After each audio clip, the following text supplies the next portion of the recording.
Hi guys, this is my new channel Computer Tips and Tricks. I will provide many things here. So first of all you have to do is to subscribe my channel. Hi guys, I'm here with my new video that how to enable or disable your USB ports. So first of all click the start button, type run in search, open the run program, type here registry edit as regedit registry edit and click OK. Now it will appear like this. So click on HKEY local machine. Now click on system.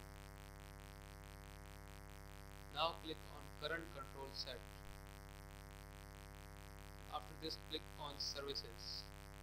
After clicking services, this list will open. Type U on your keyboard.